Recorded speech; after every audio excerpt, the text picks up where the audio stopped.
Video ini akan membahas proses costing menurut Honger dan teman-teman. Ada 6 tujuan pembelajaran yang ingin kita capai. Yang pertama adalah mengidentifikasi pada situasi seperti apa proses costing itu layak dipakai. Kemudian yang kedua, memahami konsep dasar dari proses costing dan menghitung biaya per unit rata-rata. Lalu menjelaskan 5 langkah proses costing dan menghitung unit ekuivalen.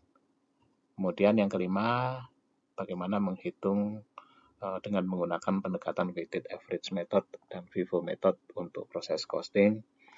Dan yang kelima, menerapkan metode proses costing untuk bahan yang ditransfer dari departemen sebelumnya. Dan yang terakhir, memahami kebutuhan untuk hybrid costing system pada seperti contohnya operation costing. Untuk memahami proses costing maka perlu kita bandingkan dengan job costing. Jadi pada proses costing itu yang penting adalah perusahaan itu mempunyai proses produksi yang menghasilkan produk massal atau identik. Jadi tidak perlu membedakan antara satu produk dengan produk lain. Misalnya untuk minuman, bahan kimia. Sementara untuk job order costing itu setiap unit yang diproduksi berbeda dengan yang lainnya. Jadi khusus, custom made, rumah yang custom made atau mesin ya, atau pesanan-pesanan tertentu. Jadi apabila kita tidak terlalu memperhitungkan perbedaan per unit, antar unit karena relatif sama, maka kita menggunakan proses costing. Tetapi kalau memang unitnya itu relatif berbeda antara satu unit produksi dengan unit produksi yang lain, maka kita akan menggunakan job order costing.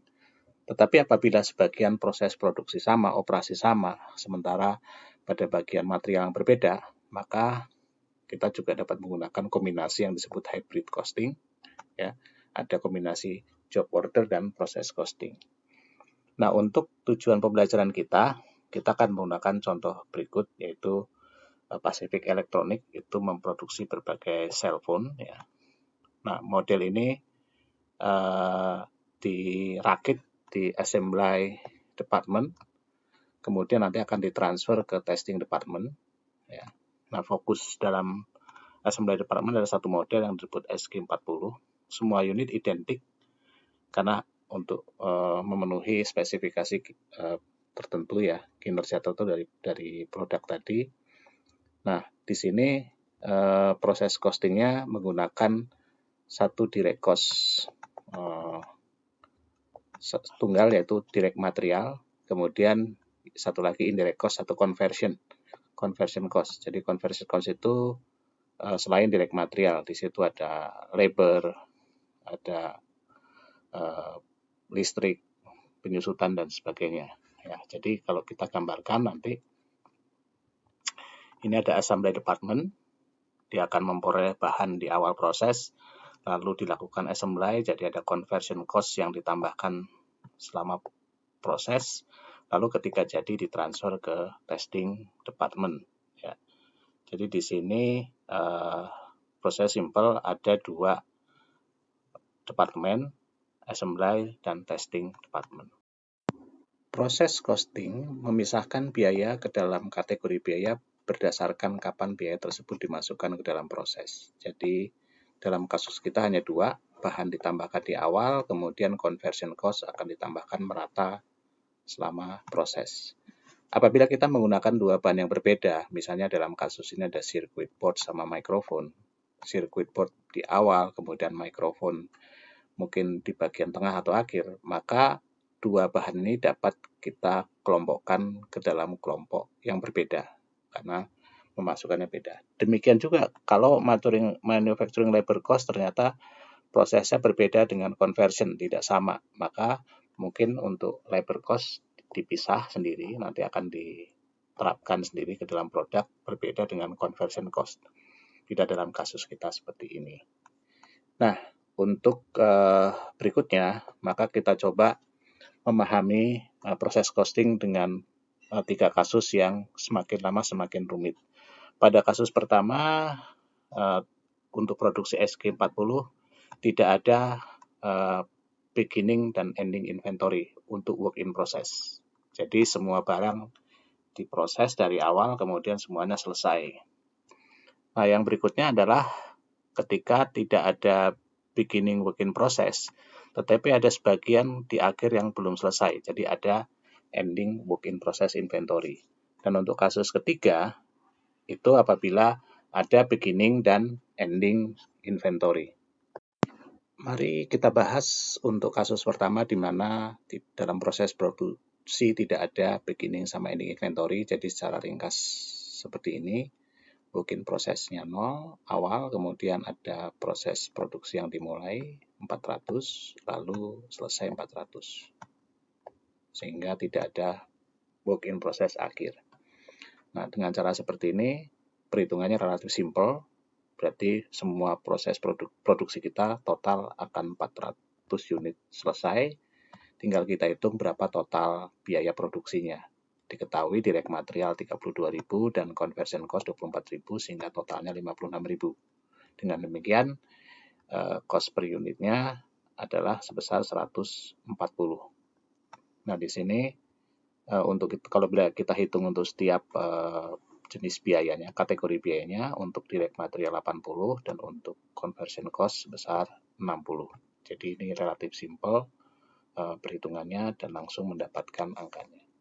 Dalam kasus kedua, kita tidak mempunyai beginning inventory, tetapi kita punya ending inventory yang untuk work in process yang belum selesai. Jadi kalau kita buat datanya ya, ada work in process awal 0 tidak ada, lalu ada yang mulai diproduksi pada periode itu 400, yang selesai 175, yang belum selesai 225.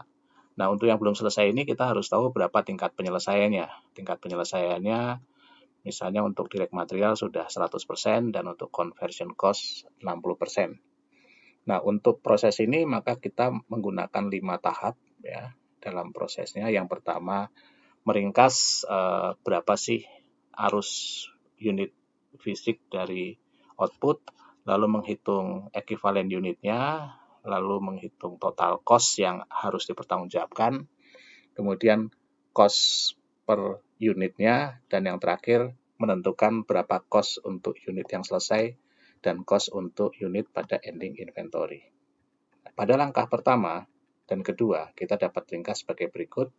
Langkah pertama kita lihat berapa unit masuk dan berapa unit keluar. Jadi ada 0 unit di awal proses, masuk atau dimulai 400, lalu selesai 175 sehingga masih ada sisa dalam proses 225. Dengan keterangan untuk material 100% dan untuk conversion 60%. Nah, kemudian kita hitung ekivalen unitnya. Karena tidak ada persediaan awal, maka ekivalen unitnya adalah untuk yang selesai 175 karena 100%, untuk yang masih diproses untuk material 100%, untuk conversion 60% kali 225 atau 135.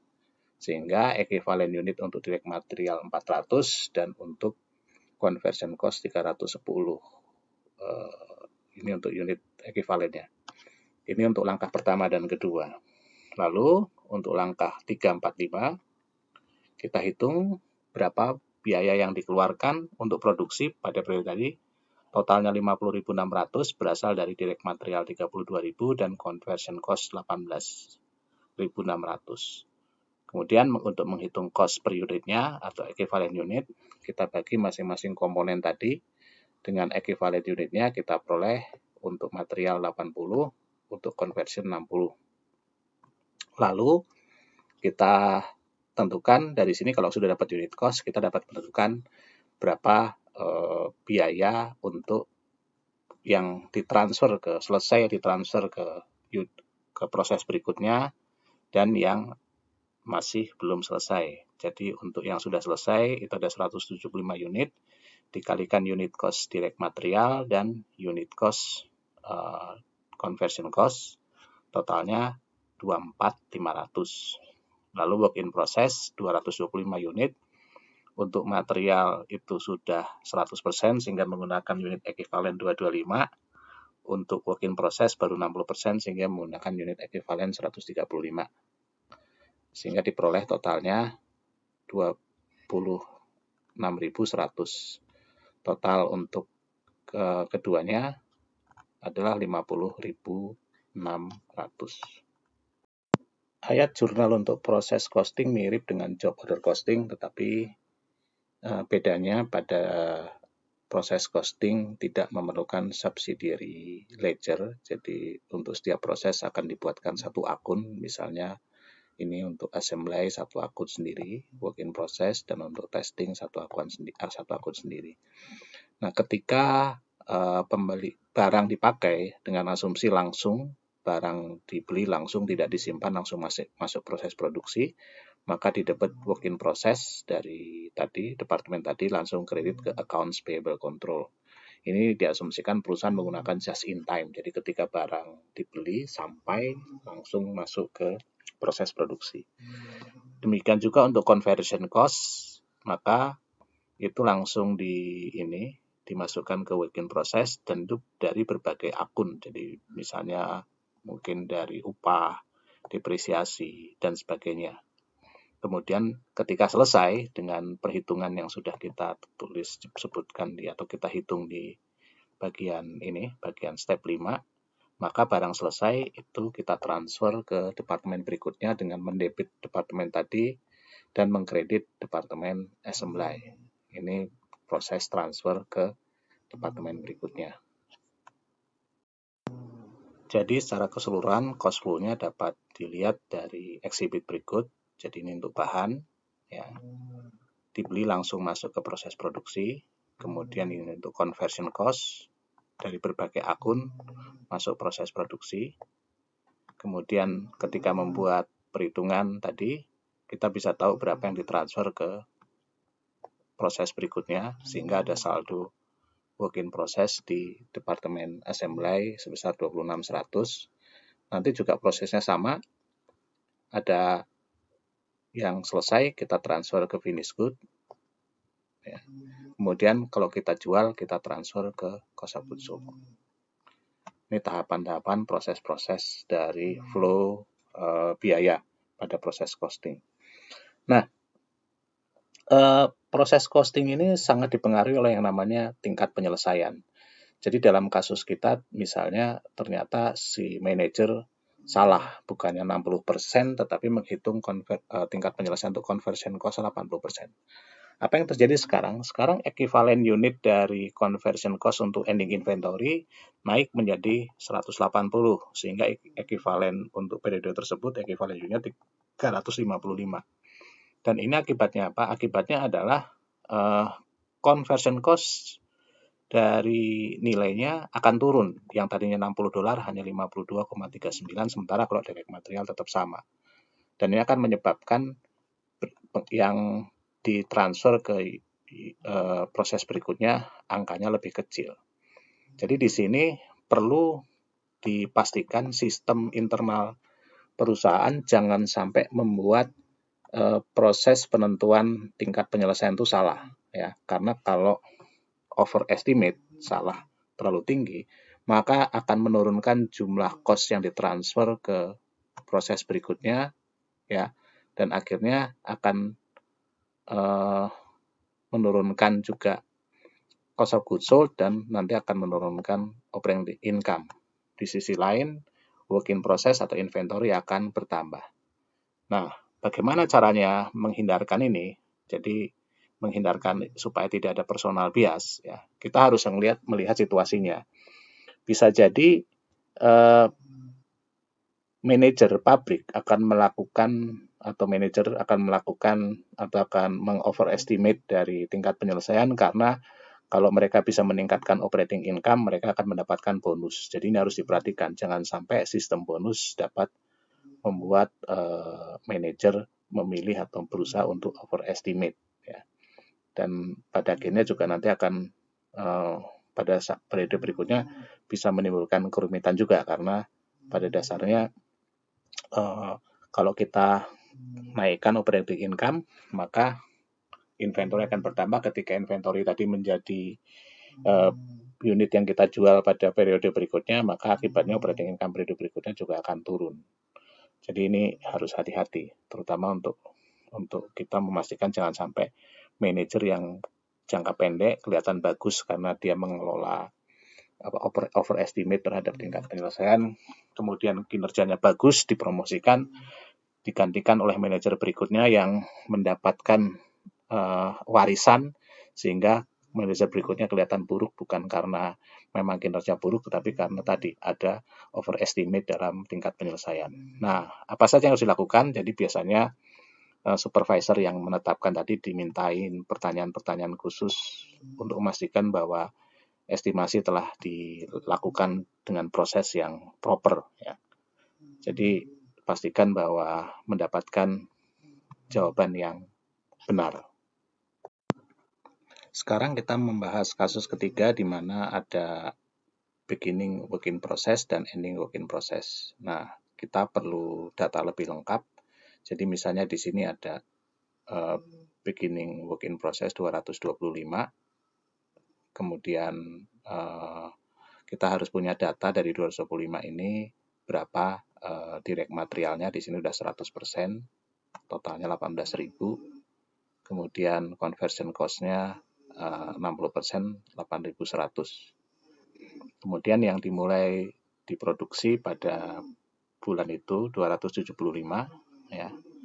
Ini kita melanjutkan kasus kita yang sebelumnya. Jadi di kasus ketiga ini berasal dari kasus kedua untuk bulan berikutnya. Kemudian ada yang selesai 400, sehingga yang masih diproses 100. Dan di sini juga kita perlu tahu berapa tingkat penyelesaiannya untuk masing-masing komponen biayanya. Ya. Nah, prosesnya sama. Kita akan menggunakan 5 langkah yang kita bahas sebelumnya. Tetapi di sini agak ada sedikit kerumitan karena ada biaya yang berasal dari bulan sebelumnya, yang dari work in process awal yang belum selesai, dan biaya yang di bulan ini. Nah, itu bagaimana memperlakukannya? Ini kita menggunakan dua asumsi. Asumsi pertama adalah yang kita sebut weighted average process costing method. Jadi di sini semua pekerjaan tadi itu kita rata-ratakan. Jadi yang biaya yang masih ada dari bulan lalu tersisa di proses tadi ditambah biaya bulan ini, kita jadikan itu sebagai total biaya dan kita hitung berapa biaya rata-ratanya. Nah, dengan asumsi seperti itu, maka pola perhitungannya sebagai berikut. Pada tahap pertama, kita akan menghitung secara unit. Masuk ke 275, saldo awal 225, kemudian keluar totalnya jadi 500 yang diproses, lalu 400 selesai, yang belum selesai 100, sehingga kedua total sama. Nah, di sini untuk menghitung unit ekivalen, maka kita dapat menggunakan formula berikut. Jadi di sini bisa salah satu ekivalen unit dari beginning work in process yang dikerjakan pada periode tersebut. Jadi kalau misalnya dia baru 60%, penyelesaiannya berarti sisanya 40%. Dan ekivalen yang dikerjakan, dikerjakan di sana jadi berapa tadi? Berarti yang kalau kita ambil kasus di sini adalah 275. Jadi 225 dikalikan 40% untuk conversion kalau untuk material 0, dan 275 untuk yang dimulai, ya. Ini kali 100%, ini kali 100% juga. Bisa pendekatannya begitu. Jadi atau tadi yang ditransfer, ya, ditambah dengan ekivalen unit pada akhir. Nah, di sini kita menggunakan yang kedua supaya sama dengan di bukunya Carter. Jadi kita hitung saja unit ekivalennya untuk direct material 100%, untuk work in process tadi sudah ada info, untuk persen akhir 100% juga, sehingga ekivalen unit 500, sementara untuk conversion unit 100% jadi 400, ditambah untuk ending inventory 50%, 50, sehingga 450. Nah, setelah kita menghitung ekivalen unit, maka kita masuk ke langkah ketiga. Langkah ketiga kita hitung berapa biaya yang dibebankan ke departemen tadi pada periode ini. Di sini karena ada work in process awal, maka ada biaya dari periode sebelumnya 18.000 dan 8.100 atau 26.100. Kemudian ini biaya yang dibebankan atau yang terjadi pada periode ini untuk material dan direct labor. Karena average tadi menggabungkan semua, maka kita jumlahkan untuk direct material dan direct labor. Lalu kita bisa menghitung cost per equivalent unit dengan dibagikan dengan equivalent unit tadi, kita dapatkan angkanya untuk direct materials dan direct labor.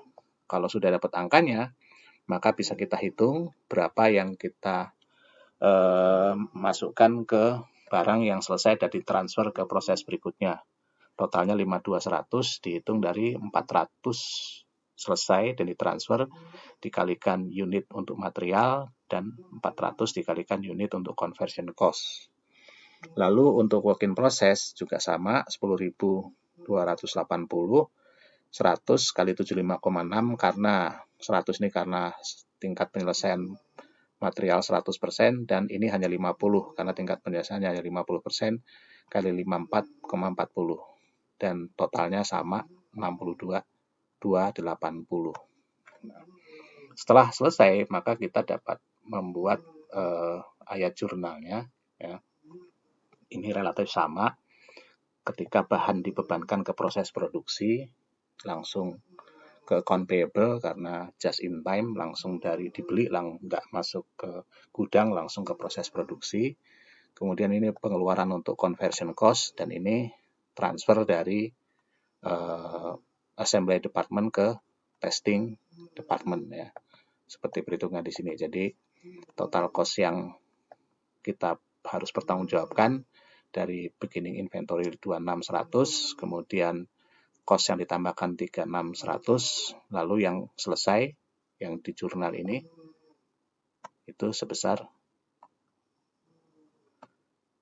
52.000, sisanya adalah ending work in process pada bulan tersebut.